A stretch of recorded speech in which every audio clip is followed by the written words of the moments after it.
Welcome to the Town of Barnstable Waterways Committee meeting, Tuesday, August the 27th. Waterway Committee members present are Todd Willantis, Gary Schramick, myself, Paul Everson. We do have Mr. Egan unavailable this evening, but we do have a quorum. And present for the Town of Barnstable is the Harbor Master, Brian Taylor, Deputy Harbor Master Jay Horn, and Principal Assistant Pam Swider-Cohen. Before we get going, I have to ask if anybody is recording tonight's meeting, and if so, please make their presence known. Meeting is broadcast on Channel 18 and in accordance with Mass General Law, Chapter 30A, Section 20. I must inquire if anybody is recording this. Hearing none, we'll move to our first order of business, which will be, thank you, the minutes of June 25th, 2024. Everybody had a chance to look at those? Yes. Okay, and if so, I'll entertain a motion to accept them as written. Motion. Okay. And second, Todd? So moved. Thank you. All right, yes. And next we have notices of intent.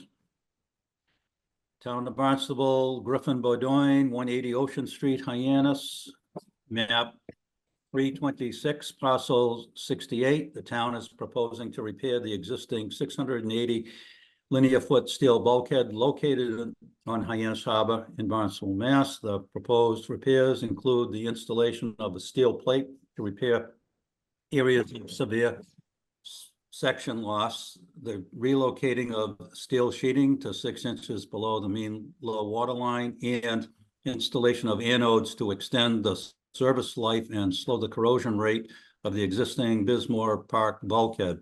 Plan is based on the inspection both by Forth and Collins Engineers Incorporated in 2023, which indicates an additional 20 years of usefulness to the bulkhead. Recommended repairs. I will be back in a second. I have a dog that has to go out.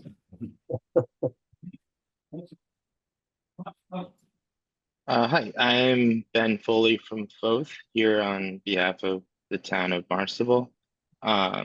We presented 2 weeks ago at the Concom hearing on the same project. So we are just filling you guys in on what we're doing here in front of you.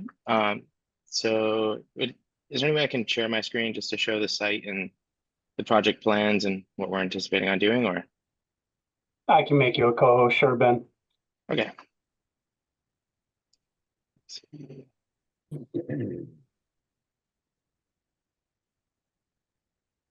You should be able to do that now. Awesome. Screen 2. All right. So we are at 180 Ocean Street. We're the Bismore bulkhead. So we're just north of the Hyannis terminal, south of the clam shack. We're looking to do some, as was stated earlier, we're looking to do some coating, recoating, and anode installation, along with some steel sheeting in areas of severe section loss along the face of the bulkhead at Bismore Park. So just another little side view there. So that's the limit of the bulkhead. And then this is like the project property line limits. Ben, I don't actually think we can see your screen. I think my other one, huh? I think we're seeing Jay's screen still. Yeah, you're not sharing yet. You're not sharing your screen yet. Huh. Let's see if that worked.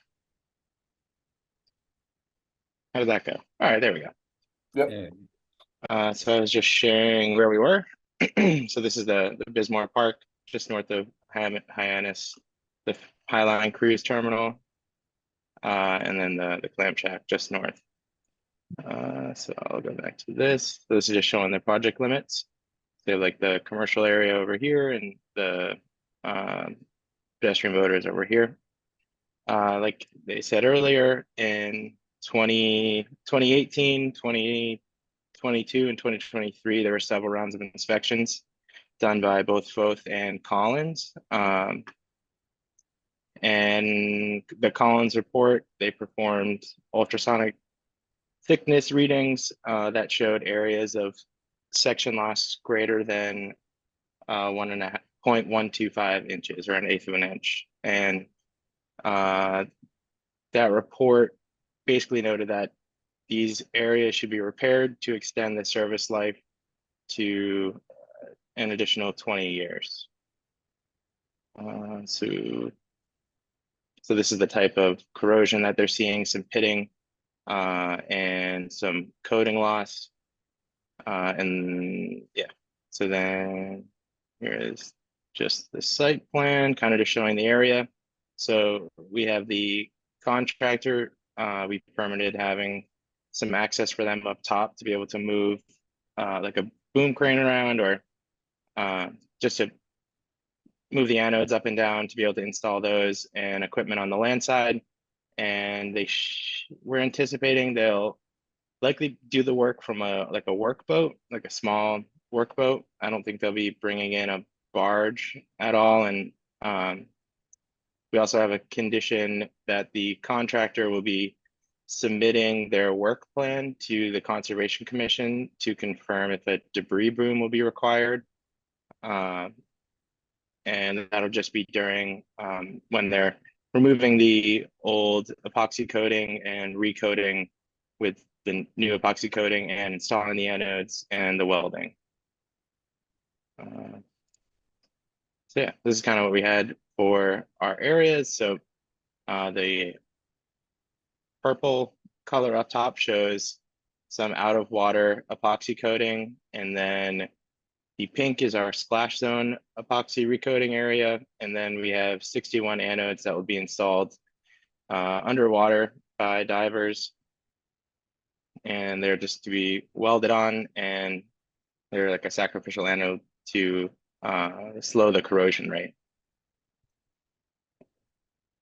Yeah, so I think that summarizes our project. If you guys have any questions. What's the life expectancy of the anode? Is this, I think it's around 20 years for that. the anodes would last 20 years? I know on our boats, we're replacing them every year, but I could imagine this would be bigger, so.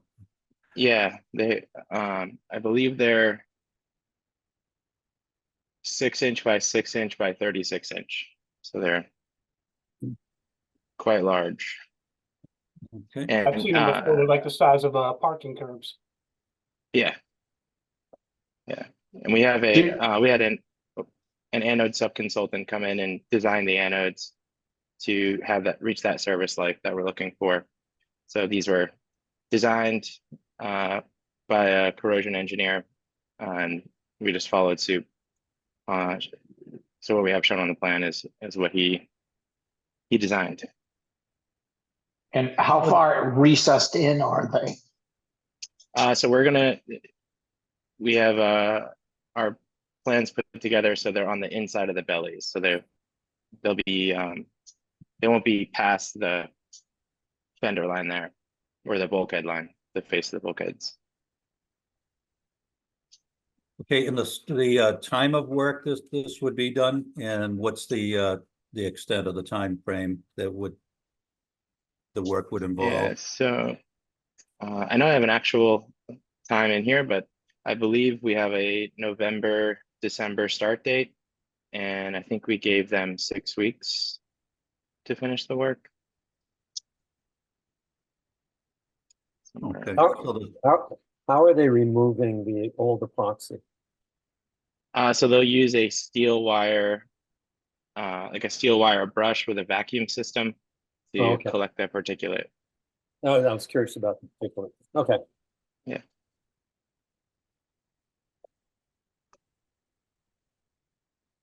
Okay, any other questions from committee members?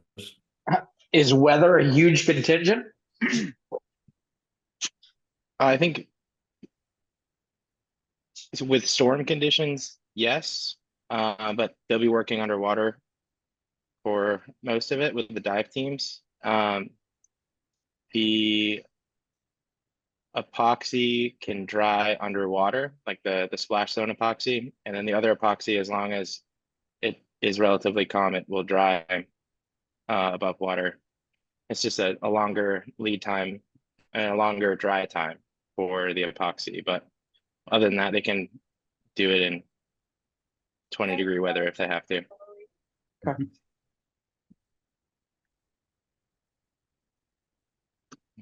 Any other questions? All right, thank you for that presentation. So we don't anticipate this would affect, boats won't have to come off of their slips, and boats would be moved out to do this work? I believe that the time frame for the work, there shouldn't be many boats there, and if so, it would be temporary, as long as just the slips along the bulkhead. But with that November, December work window, I don't see that being too much of an issue. Okay, for the harbor master, do you have any concerns on the time frame and the positioning of boats? Yeah, I discussed that with engineering because this marina does run operational 365 with commercial vessels. So we're gonna phase it out, do it in stages. So that a couple slips will be shut down at a time, and we'll be able to circulate boats to different slips. So you know, the work needs to be done. I think the impact is minimal in the off season, although there still will be some sort of impact. And obviously those communications will go out to all commercial fishing industry. And again, we're going to try to do it in phases throughout Bismore, but I don't see really any impacts here to hazardous navigation. Thank you. Okay, great, thank you.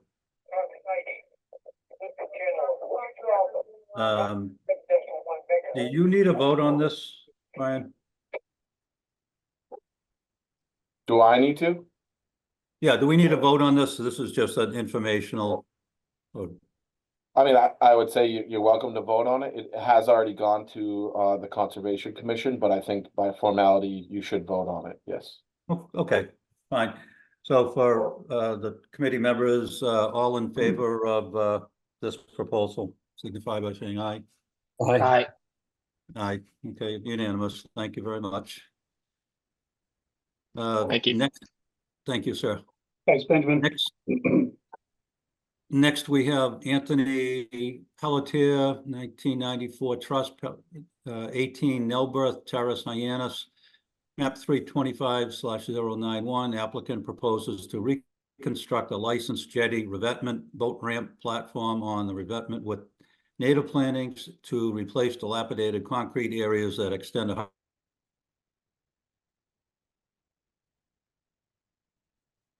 feet from the map mean high water line.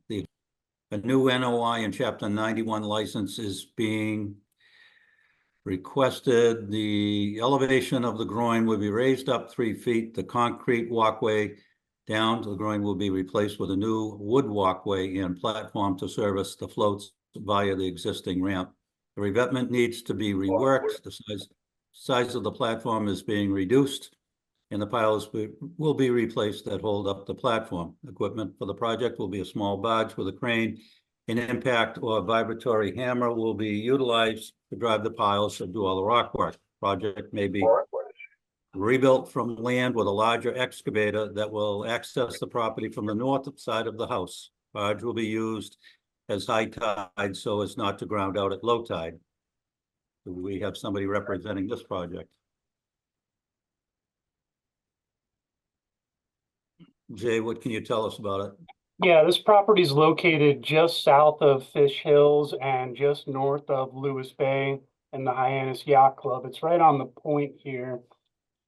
This did go through conservation already. It was on the agenda last month when we didn't have a quorum.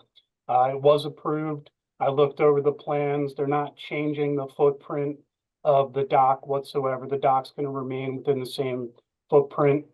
It's hard to see, but there is a small little boat ramp here. There's a lot of growth in front of it. They do plan to rebuild and repair the concrete on this boat ramp. I don't know if they're using it to launch little sunfishes. I can't see. I drove by there. I don't know how you would get a real boat down here. as far as navigation goes, it's not gonna affect anything as far as the harbor master office is concerned. A lot of rocks in this area, everyone knows that. No one really cuts that green buoy out here and cuts across here because it's very shallow and there are rocks in there. So again, the harbor master department doesn't have any concerns with navigation on this proposal. Right, I'm familiar with that area, and as you said, it is fairly shallow, rocky, and you don't go in there unless you have a real reason to. So I'm fine if it's staying within the same footprint and just basically being improved. Other members' comments on this one?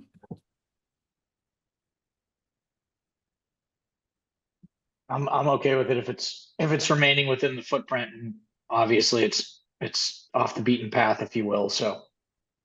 Yep, thank you, Todd and Gary. Yep. I'm in favor, no problem. Okay, so all in favor signify by saying aye. Aye. Aye, okay, unanimous. Thank you. Moving along, next one, mooring appeals. Peter Stickles, Wocket Lake 64 and 92 missed the deadlines permitted since 2009 and has not missed previously to this year. Yes, hi, my name is, hi, my name is Stephen Stickles, and can you hear me? Yes, sir, go ahead. Great, thank you very much. First of all, thank you for taking this mooring appeal up tonight. My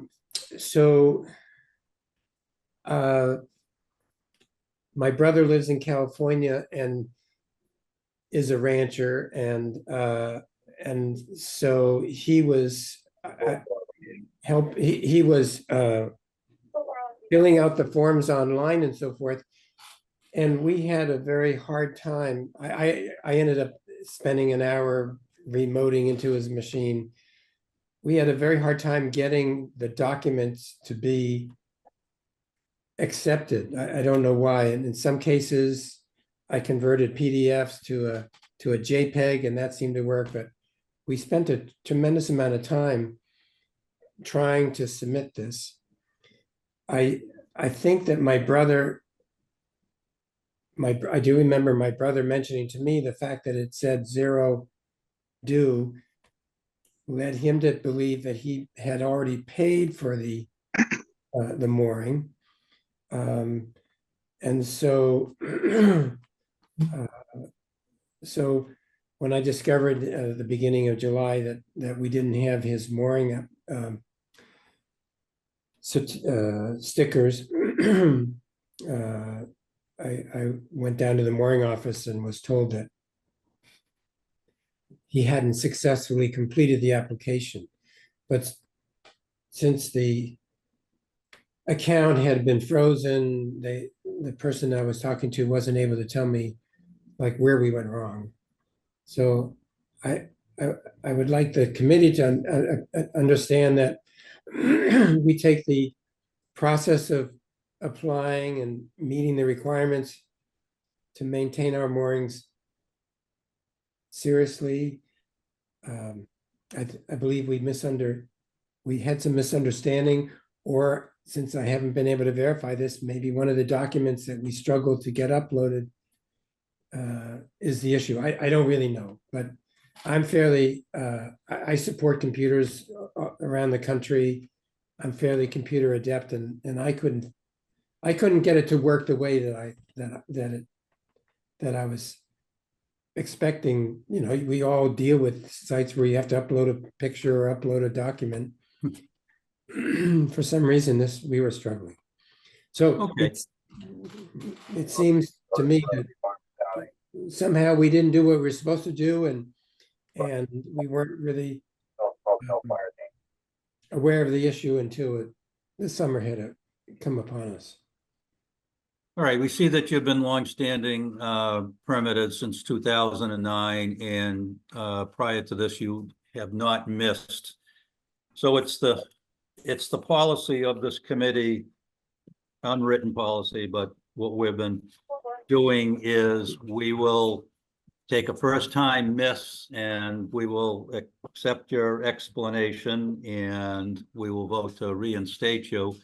we will request that you meet the Harbor Master's Department, Deputy Harbor Master Horn, and those folks, and straighten it out with them and pay, you'll explain, pay the back fee and get those in order. You also may just see how maybe at their office, figure out where did it go wrong, how you weren't able to upload these. So I don't know if that's the actual issue, not, but because the individual I was talking to didn't have access to that at that time.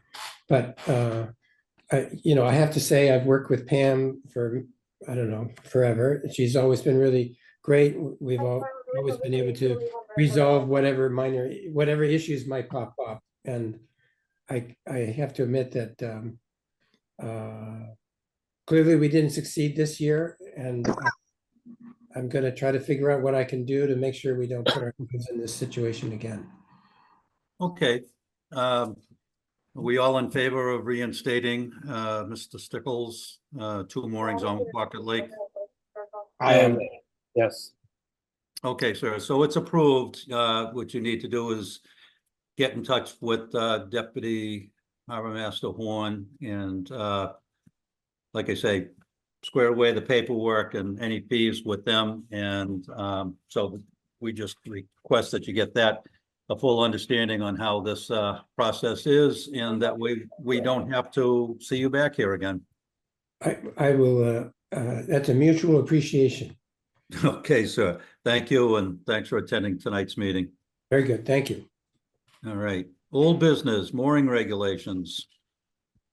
Nothing new to report here. We're just keeping this warm until everything's finalized. As I've always said, it's went to legal, it's at the town manager's desk.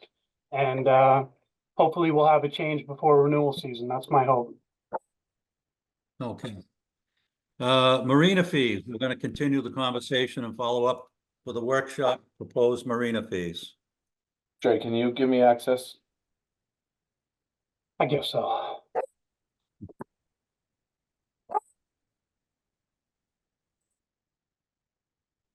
You're all set, Brian.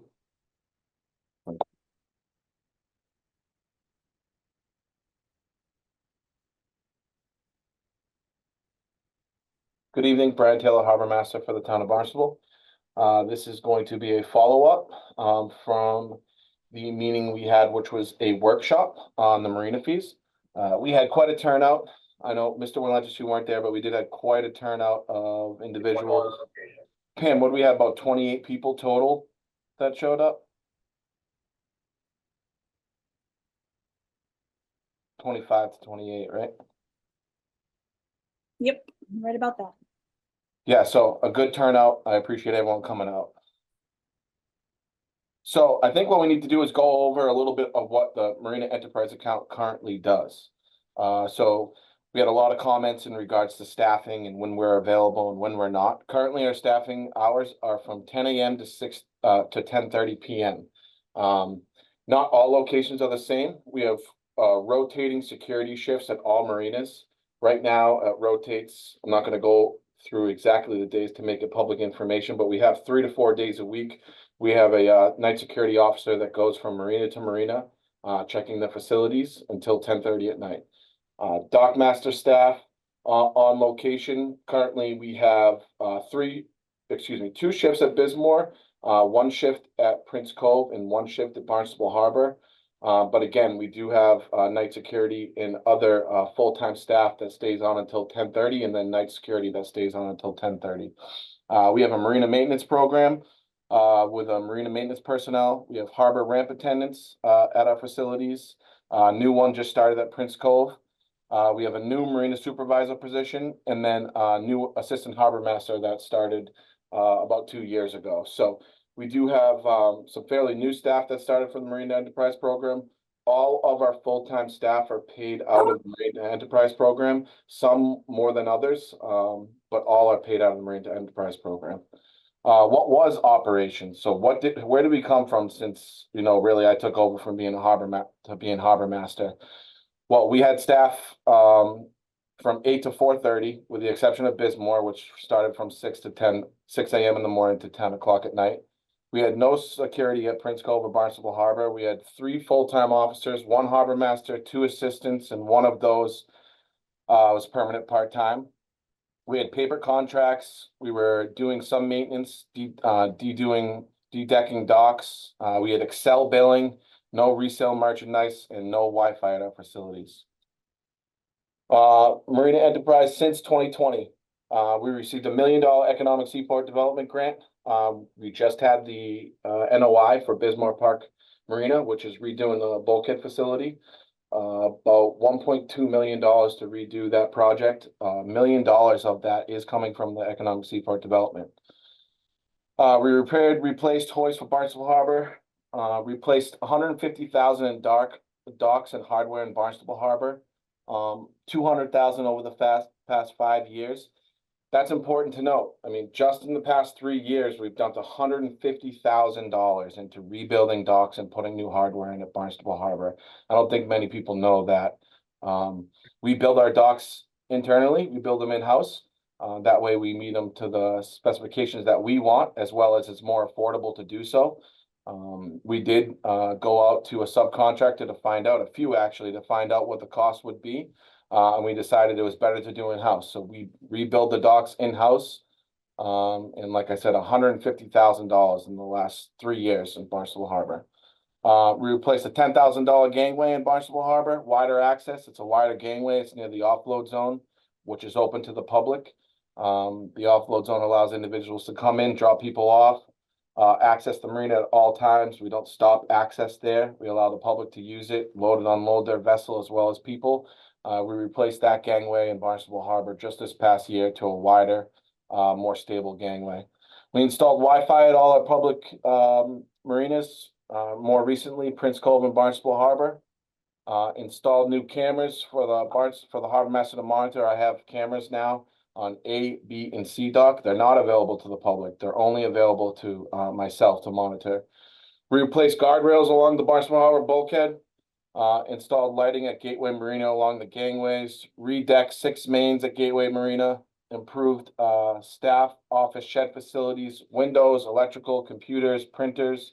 Those are all new. We didn't have computers.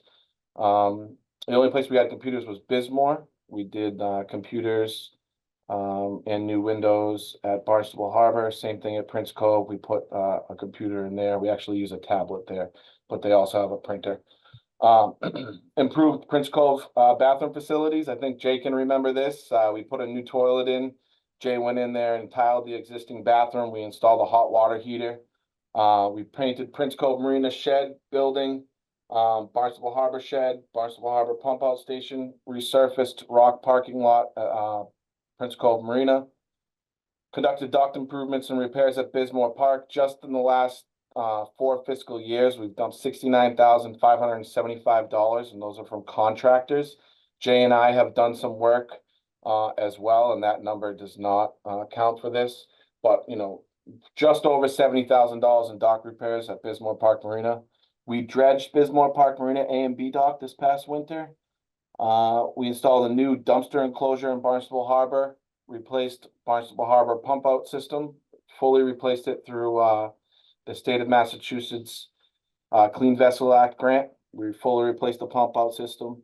Created a new online database for slip contracts. Like I stated before, we had all our slip contracts done on paper, and all the billing was done through Excel.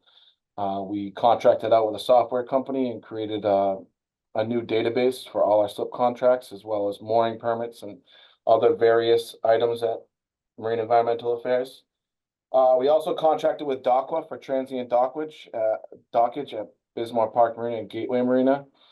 This past year was the first year we did it. You know, new program. A lot of people use DOCWA in the industry. We tried it out. It's been highly successful. We've also done it for the moorings. And this year it exploded with the amount of individuals we had accessing the locations. Contracted with a contractor for bulkhead improvements. You just saw the Chapter 91 and the NOI that was submitted. I don't think I need to go into that.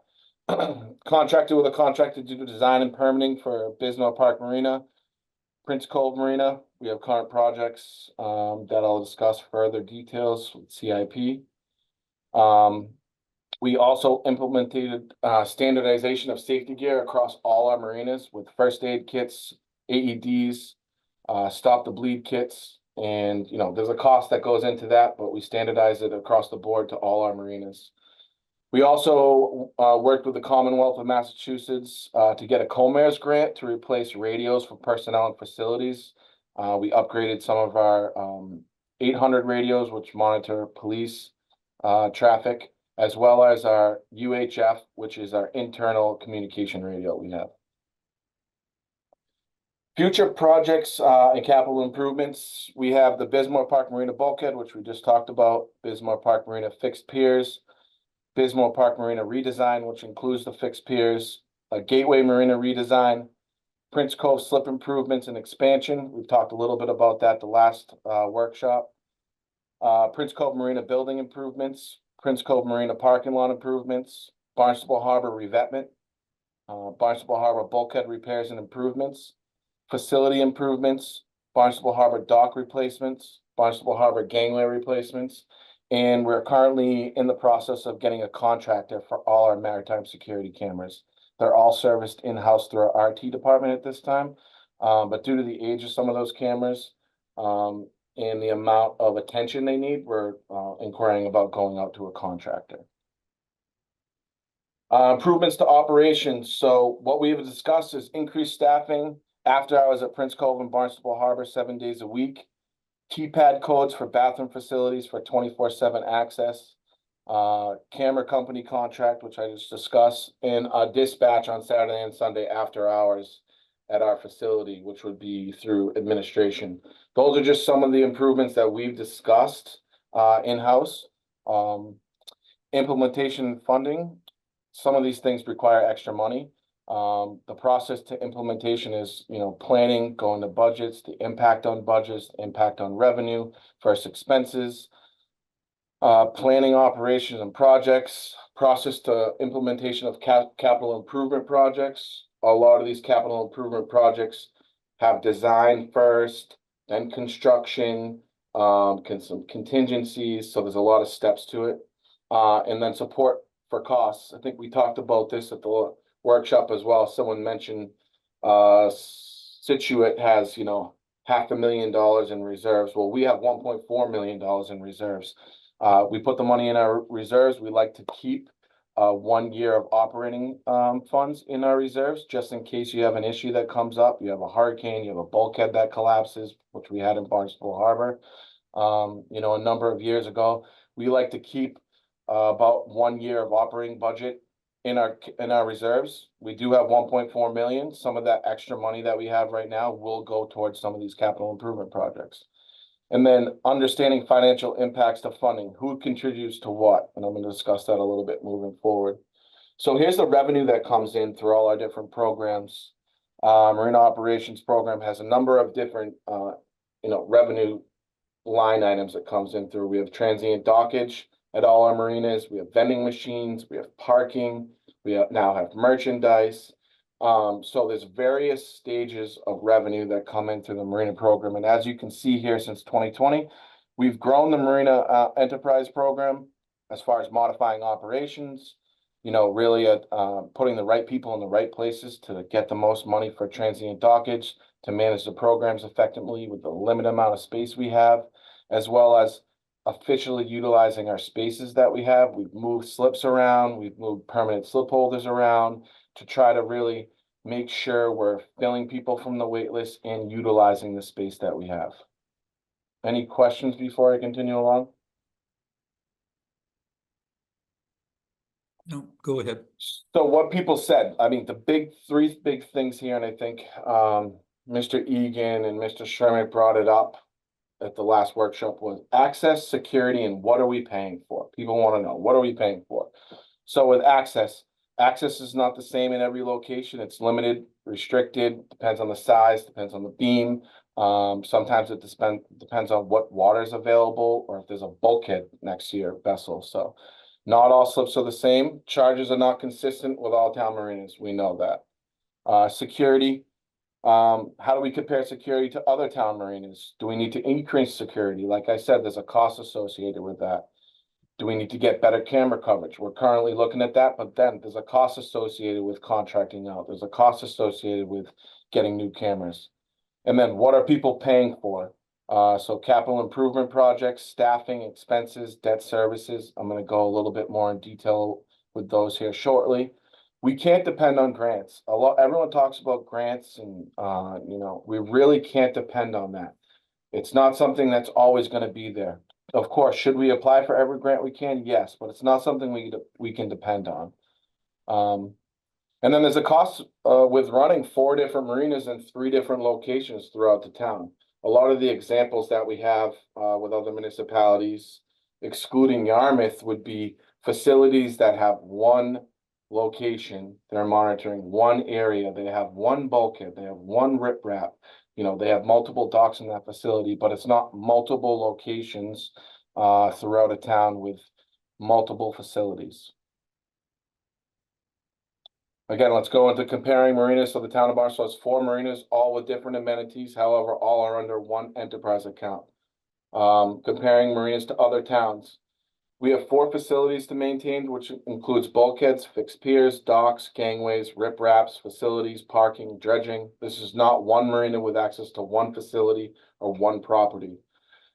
How many towns have 4 marinas under them? Yarmouth, they have 4 marinas. They have 70 slips in all 4 marinas. They're all through general fund, not an enterprise account. They all have different expenses, but they're paid for by a tax-based service. So someone mentioned why aren't we oyster harbors? Why don't we, I think the comment was, why wasn't our budget $55 million? So I want to talk a little bit about that because I think it's important. So what does Oyster Harbor's Marina have that we do not, right? So they're a full service marina, which there's a cost for the full service marina.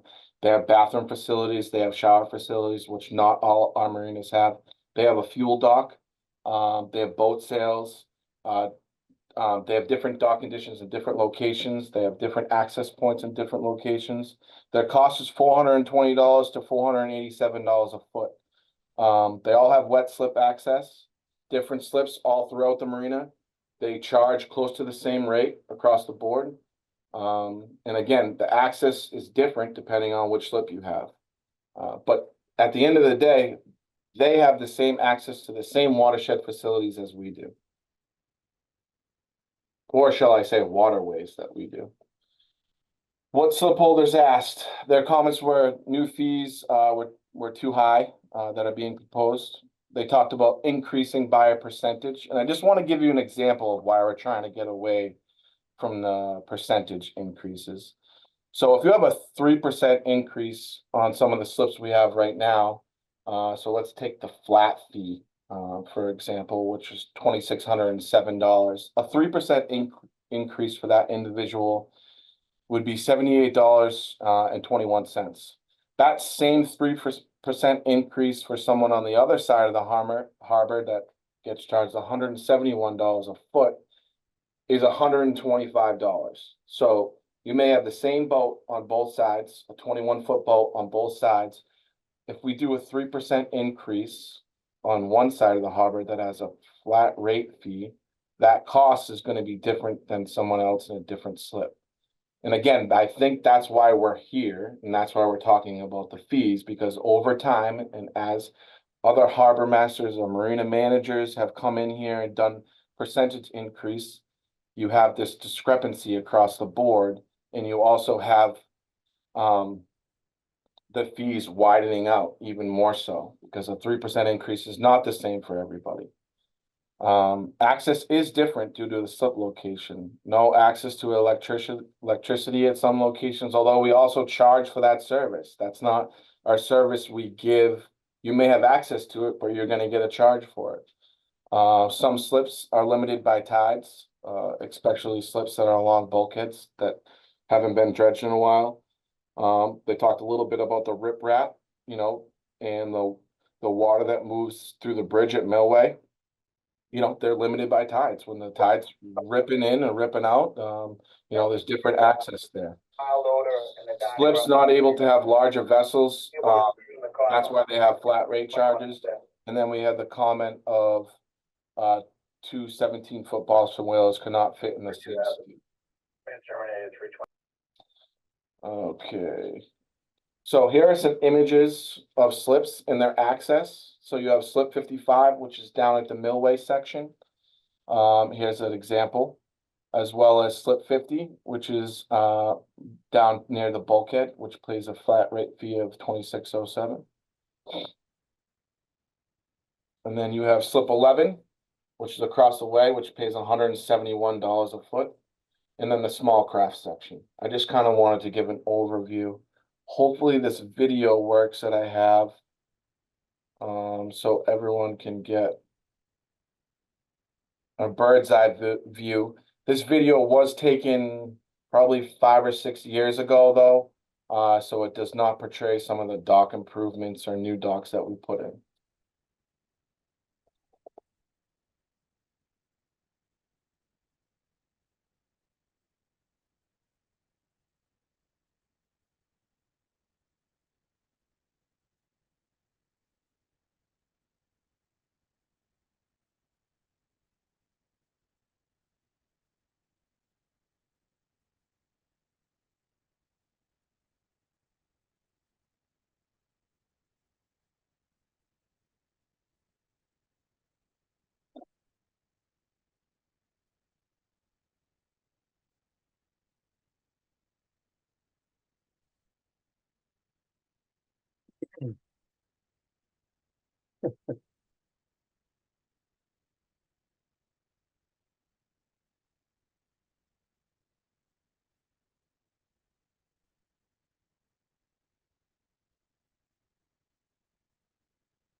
Okay, so long-term planning. So what do the users want versus what we must pay for? So we just, again, had this notice of intent for Bismarck Park Marina. That's something we have to do. Those are expenses we have to incur, or we're going to lose the facility, lose access to the bulkhead, lose access to the slips, and then we won't have them. So Prince Cove has limited space for some vessels along the bulkhead. We're trying to attend to this through phase 2, which is FY29, which would be an expansion of the Chapter 91, existing Chapter 91 license, which would move out the slips as well as extend A and B. It actually extends all slips. That's what we're looking to do, to move them off the bulkhead, as well as add a few more slips at Prince Cove Marina. Bismarck Park Marina, the docks are over 25 years old. Increased repairs and or loss of usage to some slip holders and commercial users. So again, this is a major shipping, commercial fishing industry port for all of southeastern New England. The amount of catch that comes into Bismarck Park is astronomical. It supports the blue economy, it supports the restaurants, it supports our local economy. There's costs associated with running a facility like this. Some of the docks, the fixed piers are over 25 years old and they're going to need to be repaired. And you can see that down in the CIP capital improvement project. We're trying to attend to that. The cost for improvements at this time is estimated to be $4.1 million for the fixed piers. That, you know, could include redoing the piers to floating concrete piers, redoing with steel pilings, but this is just an estimate at this time. Prince Cove improvements to construction. Yes, we could do this project. We could not do this project. Operationally, we believe is the most important for staff and the users of the facilities. Some people talked about the bathrooms and the access. Those are some things we're attending to right now. But there's a cost associated with it. In FY26, if you were to implement some of the design we're going through right now, it's estimated to be at $819,000 to do some of these improvements to the marina facility, the parking, the bathrooms, the septic, and then replacement of docks. Currently, like I said, over the past 3 years, we've really honed in on building docks. If we don't replace them, they'll break and people won't have access. And we've completely rebuilt some of these docks and then replaced them back in the water to continue operations, to continue slip access. There's a cost associated with that. Bulkhead maintenance and replacement. If we don't plan, inspect, improve, or rebuild these accesses, some may be impacted. We just last year had a study through all the bulkhead facilities throughout the town of Barnstable, marinas included. And you're gonna probably see Barnstable Harbor here on the capital improvement projects coming up. It needs to be painted, it needs new adenoids, it needs some new screening. All these things we try to plan ahead, and these are all long-term plans, but there's a cost associated with that. So what are the costs, right? So what do the costs really look like? This is an example, and although it may be tough to see, if we borrow $819,500 at 3.75% over 20 years, what's the cost, right? So year one, the cost would be $71,706, and year 20 would be $42,512. The column on the left, you can have a level service debt over the course of 20 years, although you pay more in interest. And so what I like to do is pay less in interest, and you know, you do have more costs up front, but as you continue along, the costs subside over to year 20. So the total cost of the next year's capital improvement projects are $1,229,500. That's using $410,000 in reserves to fund other capital, to fund CAP of design and permitting. This is a proposed funding, not approved, but this is something we're looking at in the future. FY27 cost for debt services for Bismarck Park Marina replacement of slips.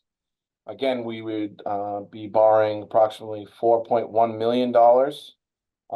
Year one, the first cost associated with that would be $358,750.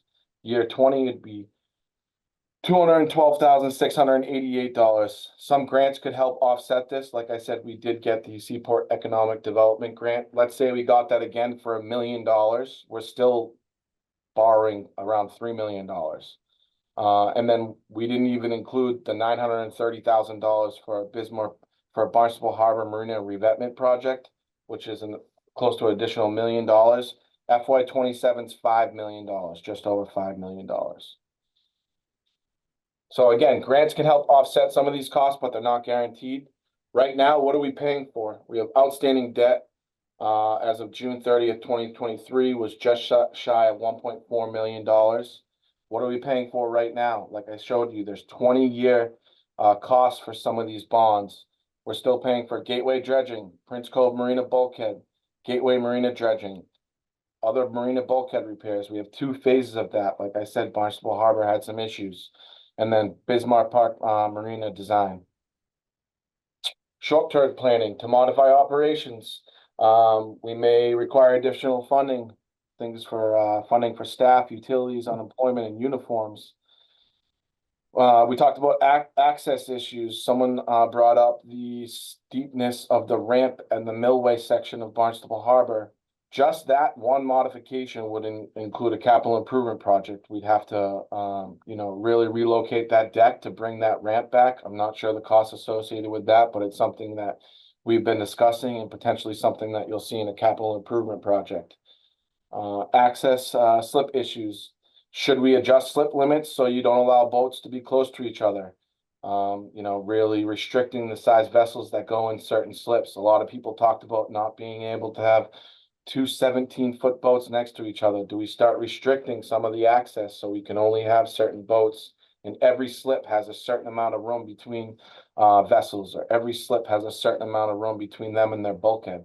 Those are things we should talk about.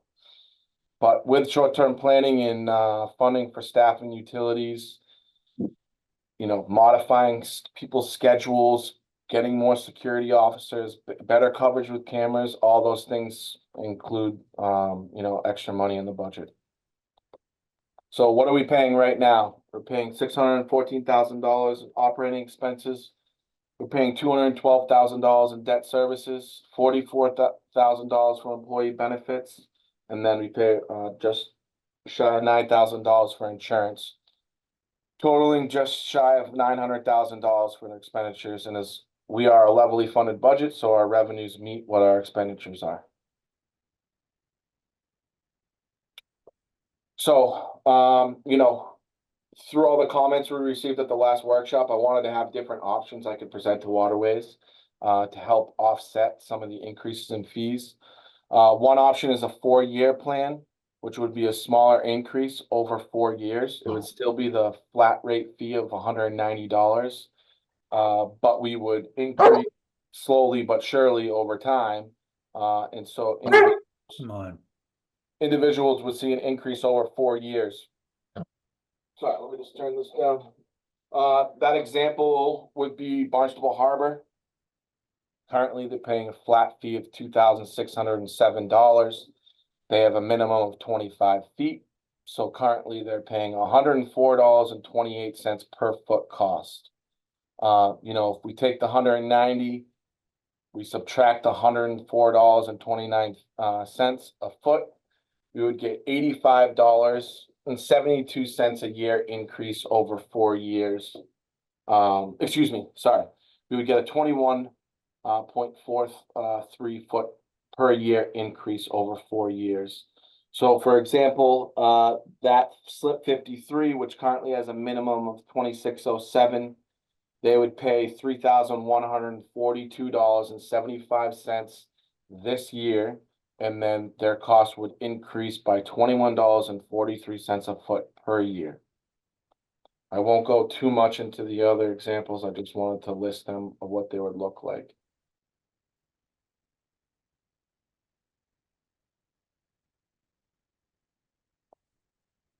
Again, this is examples continued.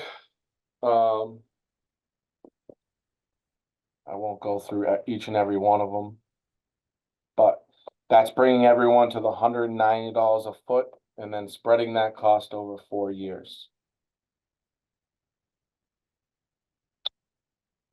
Another option, increase slips to current lowest per foot charge, and this would be for Barnstable Harbor. We'd increase the flat rate slip fees to the lowest per foot charge, which is $171 at that marina. We'd increase that over 4 calendar years up till till calendar year 2028 to $190 per foot. We'd exclude the small craft section and have it be a flat rate fee. Again, the example which I've laid forth would be the flat rate fee of $2607. We take the $171 a foot times the 25-foot minimum, which gives their current cost of $4,275. We subtract that from 190. We subtract 190 feet from 171 feet, which gives us the $19 a foot. We'd spread that over 4 years, and that would be the cost. So they'd go from 2607 this year to a 2025 cost of $4,393.75, but they would increase over 4 years. We would propose $190 a foot per foot with no minimum. So what would that look like? So currently with some locations, I think we had an individual come up last time and they had a slip with a 13-foot vessel, but they're currently paying a 20-foot minimum and they have a smaller slip along the bulkhead.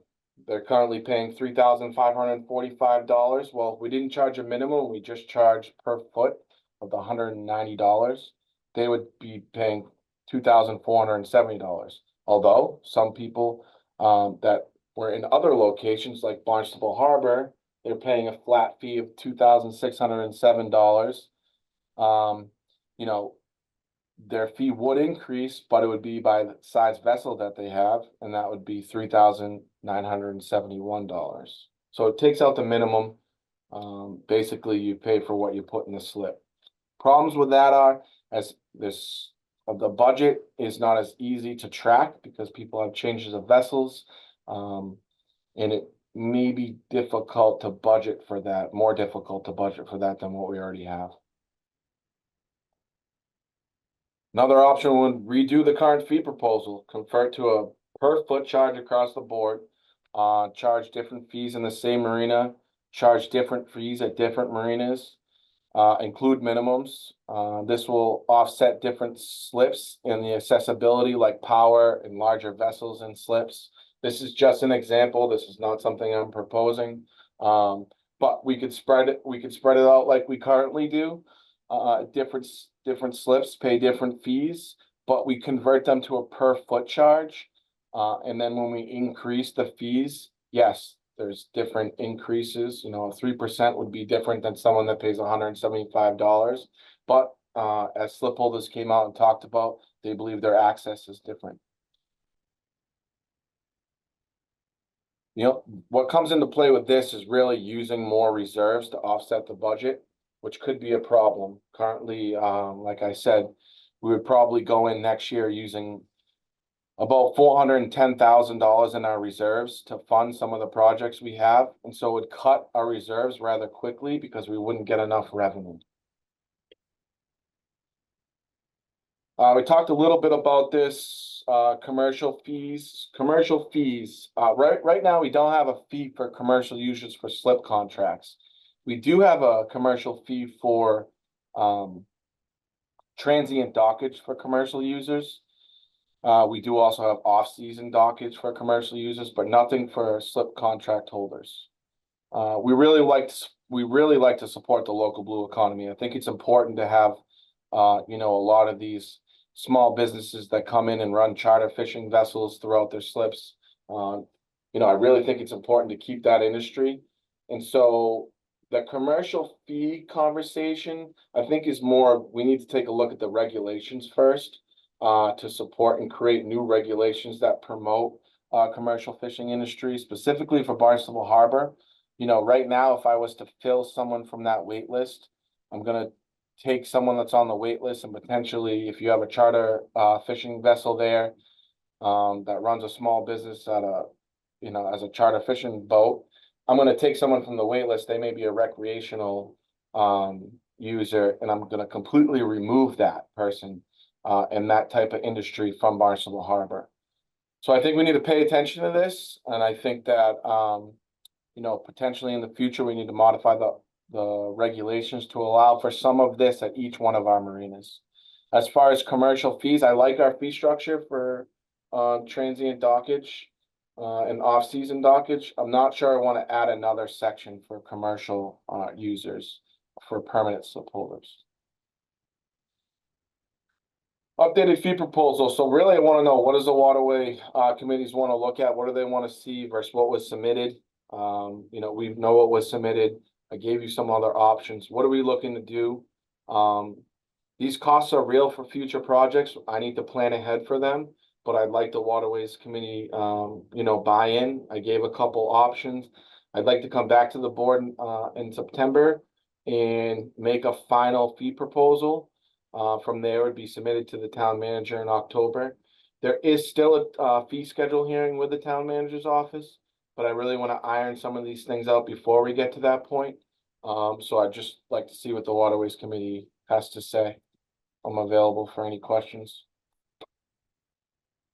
All right, thank you. Going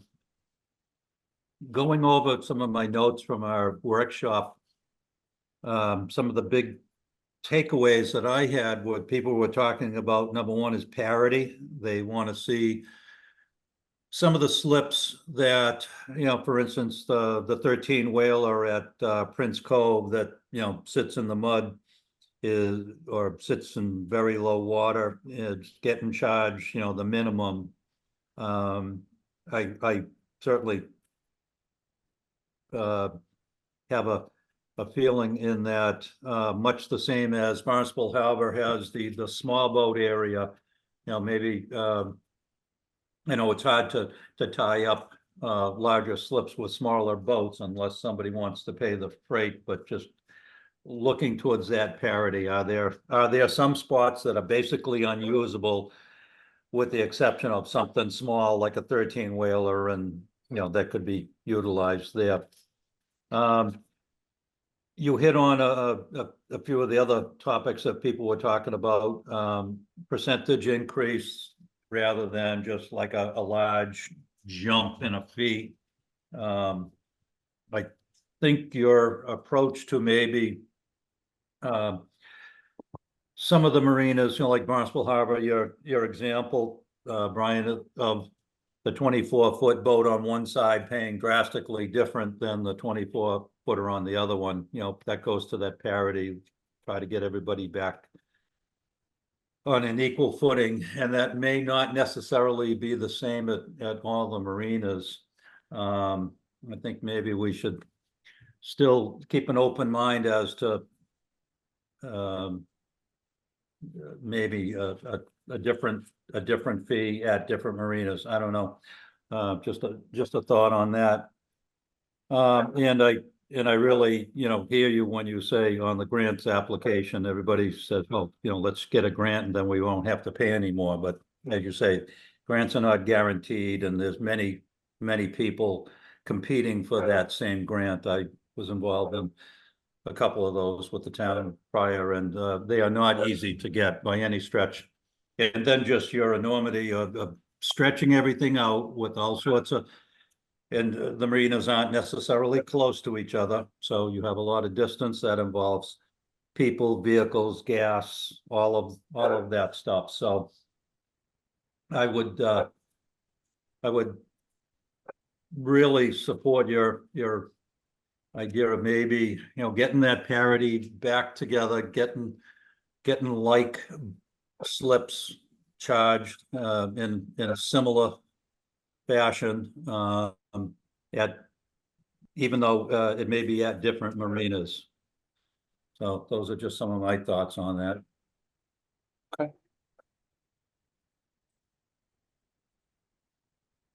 Thank you very much.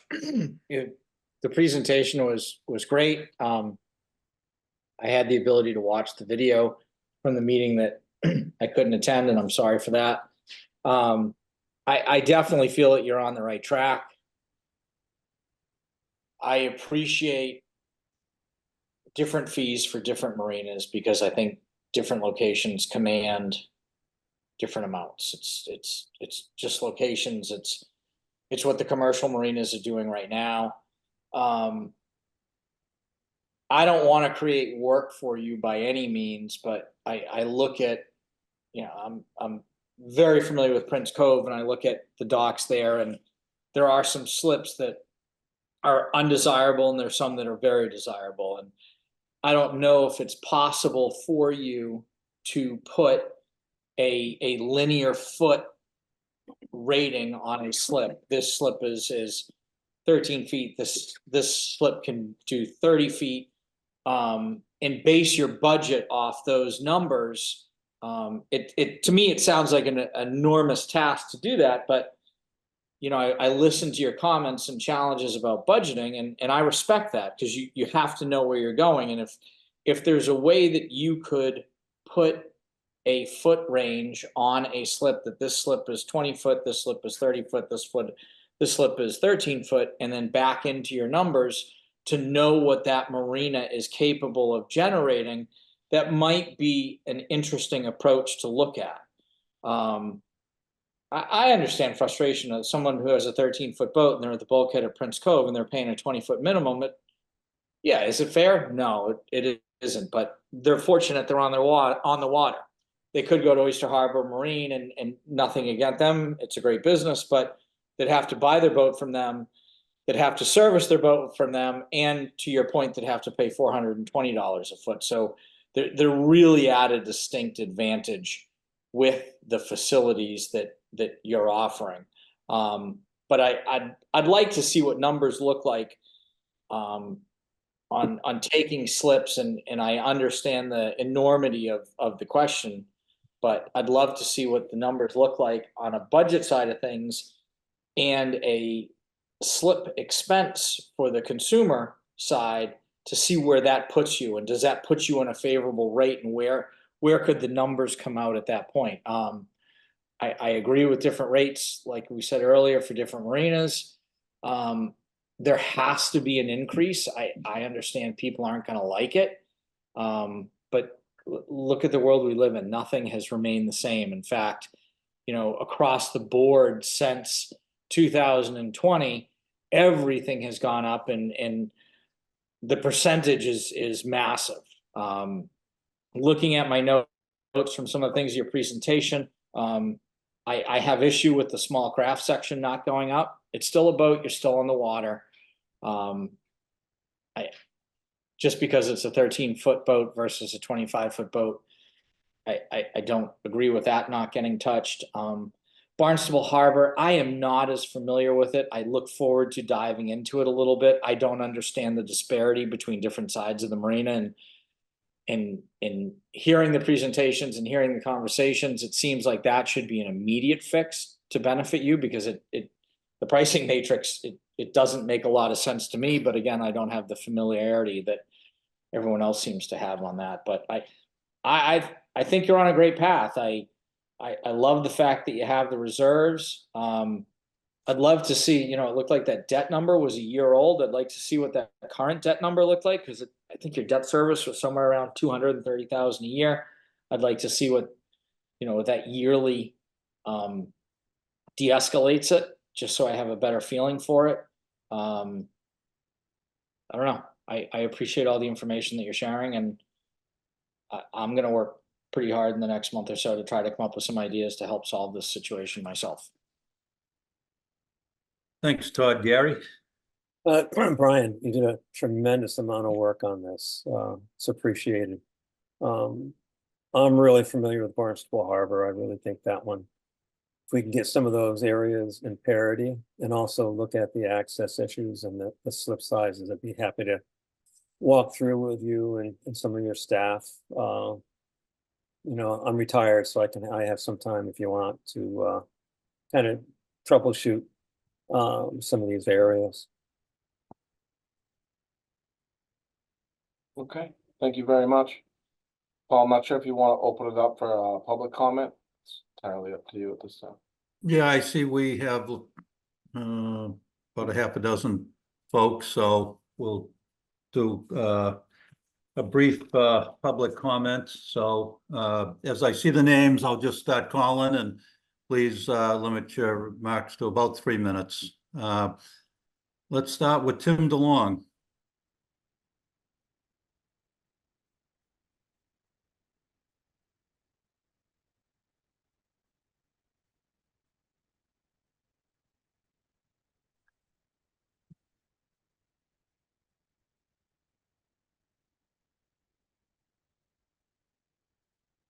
I don't know if he can hear you or if he doesn't know Yeah, how to. I think he was Eating?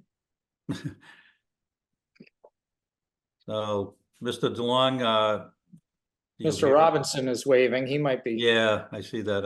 I'm not sure if Mr. DeLong was looking like he was trying to. We'll come back to him. All right, Mr. Robinson, go ahead. I just want to appreciate the work that went into Brian's report and the professionalism with which it was presented. It's a huge task with a lot of moving parts, and more power to you, and look forward to the continuing work of the commission. Thank you. Out here. Oh, thank you, sir. Thank you, sir. Do we have Mary Moken?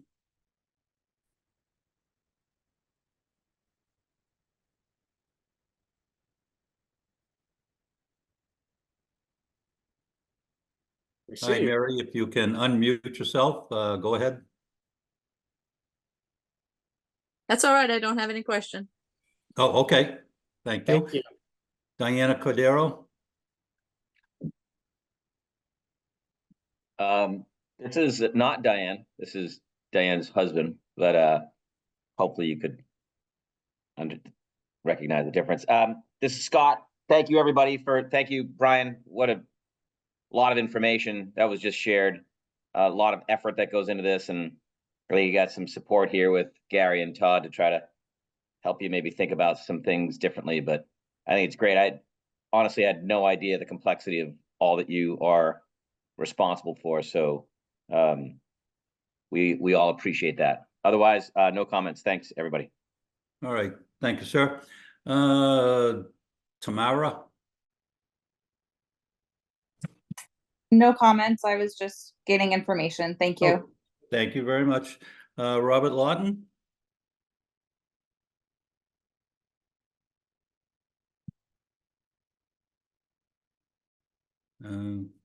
Okay, and go ahead, sir. Oh, sorry, I had trouble unmuting. No, I think the information's good. It's a lot to digest. Like to look at the information and then maybe even submit something as some ideas. We're over in Barnstable Harbor. So it is a different area with all different fees that go around. But I think your comments about having different fees at the harbor is important, and I think hopefully that'll stay that way.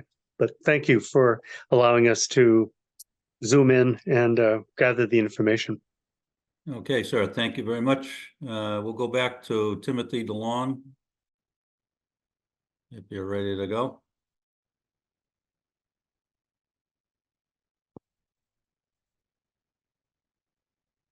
I don't hear anything, and we have a phone number down below ending in 458. If you would like to chime in, go ahead.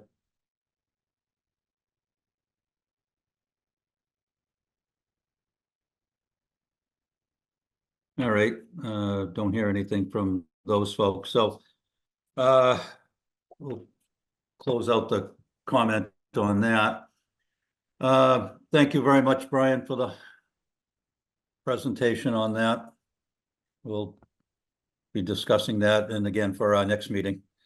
Yeah, so I'd like to come next meeting with, another proposal based on the comments that were shared by the Waterways Committee. It really sounds like we're okay with charging different fees at different marinas. And then you also want me to take a look at charging different fees in Barnstable Harbor due to access. That sounds like where we're going towards right now. We all understand there needs to be an increase, but you'd like me to go in that route.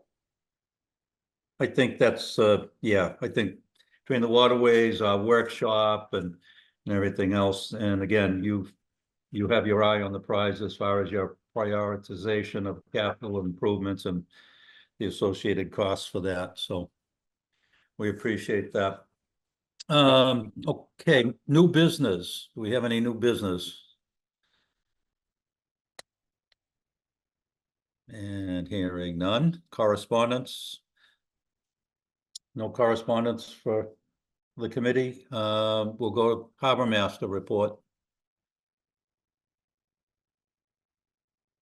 Jay, you're on mute, but you want to take over on this one? I just talked for 45 minutes. Sorry about that. Thanks, Mr. Chairman. Yeah, we are wrapping up another season here. Summer's coming to an end. It was a great year at MEA. We had an excellent staff this year. We recruited 3 Mass Maritime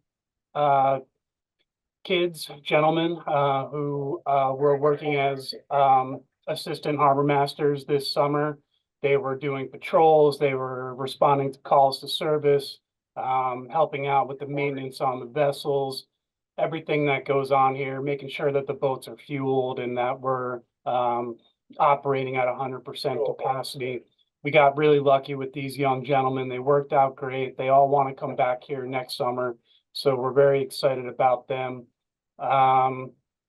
As Brian mentioned earlier in the beginning of the meeting, the fireworks are in Hyannis this Saturday, August 31st. Expected shoot time is going to be about 8:30. The Harbor Master Department will have 3 vessels underway. Barnstable Police Department will have a vessel. The Fire Department will also be in attendance, as well as the Yarmouth Harbor Master Department. So we'll have full coverage and the weather looks nice, so we're looking forward to that. Brian did mention our transient mooring program this year. We went with DACWA for the first time, and we had excellent results. The moorings were booked out all summer, nothing but reservations coming in. Lewis Bay was booked, Hyannisport was booked, Katuitt, very popular. So we might be approaching the committee in the future with possibly expanding that program, adding a couple more transient moorings to a few locations so we can meet the demand and we can get more people on the water. Mooring permits, we are at an all-time record this year. We surpassed 2,600 mooring permits in the town of Barnstable. That's never been done before. Last year we did 2,566, so Right now, we're about 50 permits above that. We just got done GISing all of the moorings in the town.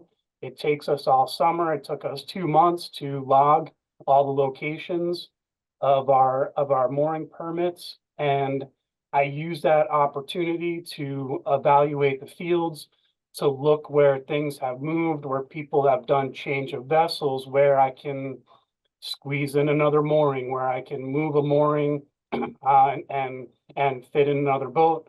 So that helps me, keep moving people off the wait list. So it's a very valuable thing that we do here when we collect that data. And other than that, we're looking forward to the end of the season. That's all I got for you, Mr. Chairman. All right, thank you, Jay.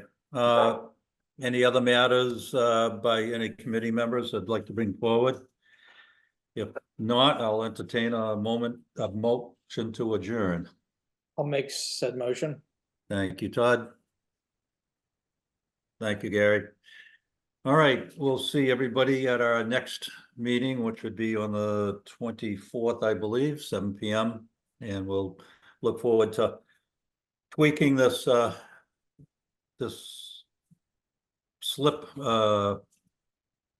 dilemma, we'll call it. But we'll work it out. But thanks all for attending. We'll see you then.